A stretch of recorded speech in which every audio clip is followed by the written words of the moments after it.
Notre page patrimoine et la chaleur des bistrots bretons en hiver, quatrième étape de notre série à Le Sennevin, c'est dans le Finistère, dans un établissement qui célèbre chaque jour la culture bretonne, les jeux anciens et aussi le plaisir d'être ensemble. Bruno Bois-Robert et Julien Déniel nous emmènent chez Tom.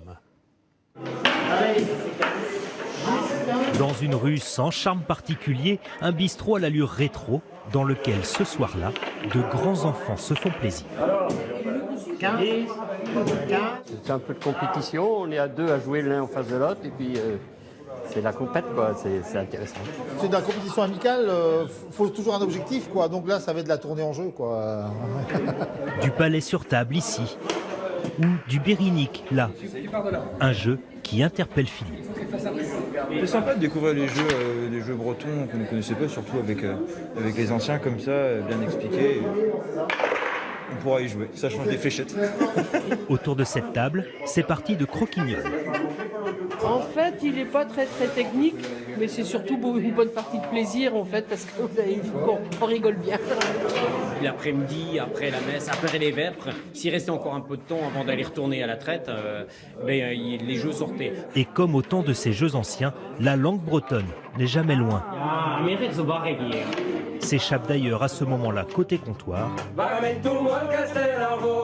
une mélodie énergique.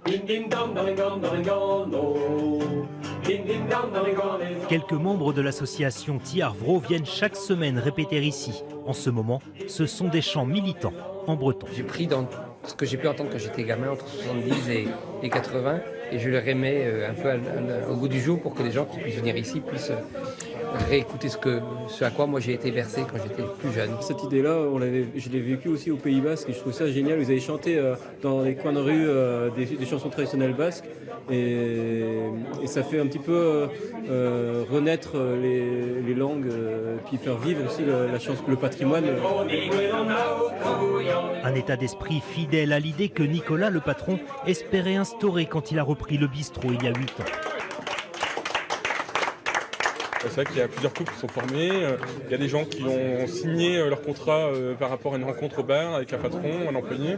C'est le bistrot au sens propre du terme, où c'est pas un lieu de perdition comme certains pourraient le dire, mais c'est un lieu de vie. On y vit bien et en plus, on fait travailler les ménages. Que mesure l'échelle de Scoville ? Antoine, l'employé, anime régulièrement un concours de culture générale. Combien de déserts y a-t-il en Europe ? C'est piège ça. Un prétexte, bien sûr, pour passer un autre bon moment. Solène est une fan. C'est vraiment sympa comme ambiance ici et toujours différent. Tous les soirs, une ambiance différente.